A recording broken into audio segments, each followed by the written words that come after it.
Afternoon guys, Dave Canterbury at the Pathfinder School, back again with another video in our 21st Century Long Hunter series. And what we're talking about today, we're going to begin a little bit of a series on food and food preparation that they would have carried or that we can still carry to this day in the woods to give us energy and things like that. And what you have to understand is, just like what we teach in the Pathfinder system, you should be foraging and looking for food immediately when you make a base camp. After you've taken care of your initial needs of fire, water, and shelter, then you need to make sure that you're looking for food. Don't wait till you've expended the resource that you have in your pack. You should be out actively hunting and trapping to begin with, foraging for lower food chain resources like crayfish and things like that beforehand. While your traps and things are working for you, or when you can't find a lower food chain resource, that's when you start to delve into or dip into what you have in your pack, as well as supplementing the food that you find with things from your pack. So what can we carry in our pack that will both emulate what the long hunters and the frontiersmen did, as well as still give us the nourishment and advantages that we need today? Well, there's a couple things you can do. You know, first of all, you can carry a 32-ounce bag of a good trail mix that has cashews, almonds, raisins, and M&Ms in it, and that will give you about 6,000 calories. So that's almost 3 days worth of an MRE right there.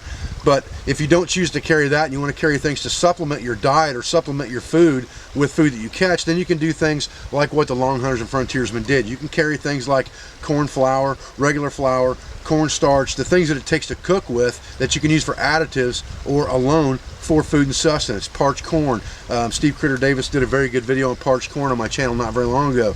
Dried fruits, pemmican, all of those things are things that they carried with them to sustain themselves. We're going to do videos on several different things during this series. What we're going to talk about today is we're going to talk about a drop bread or a drop biscuit that's made with cornmeal.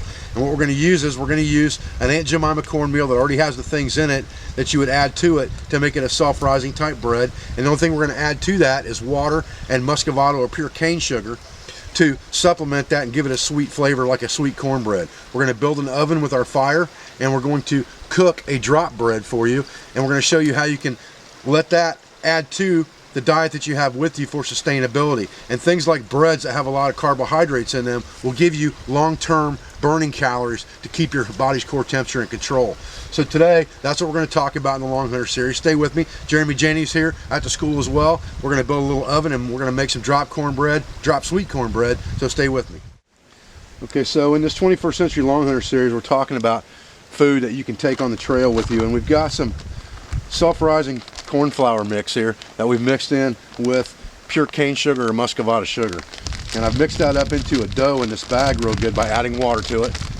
Jeremy's got us an oven set up right here that we're going to use, where we've got hot coals all around a rock.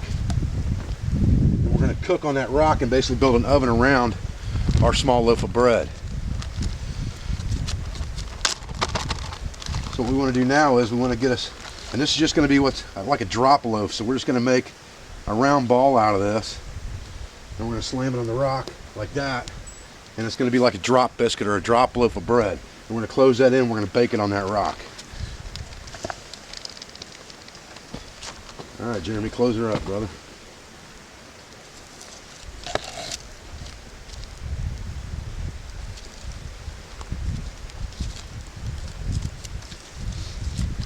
Good. Good deal. We've got fire all around this. We've made ourselves like a makeshift oven to cook this bread in, and there's enough in this quart freezer bag for at least 4 of those, you know. And when they're done cooking, you can always just wrap them up in a bandana and carry them with you, or you can just keep this mix wet like this and it'll be good for a few days just like this in the bag, as long as it doesn't leak on you. There's our bread cooking in our makeshift oven there, our drop corn bread. Burned on one edge a little bit, but she's rising up good, cooking good. Should be a good trail snack here pretty shortly.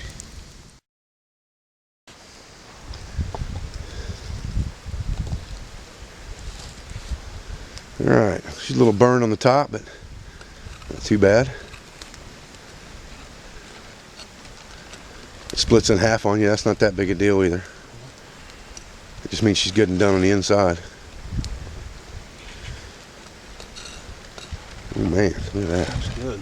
Holy cow. Very good.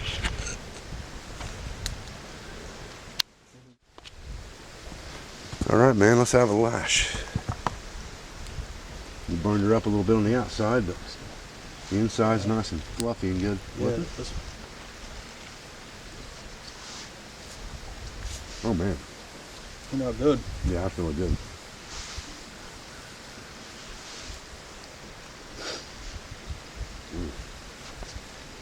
Oh yeah. That makes for a good snack right before bed to keep your metabolism burning all night. Keep you warm.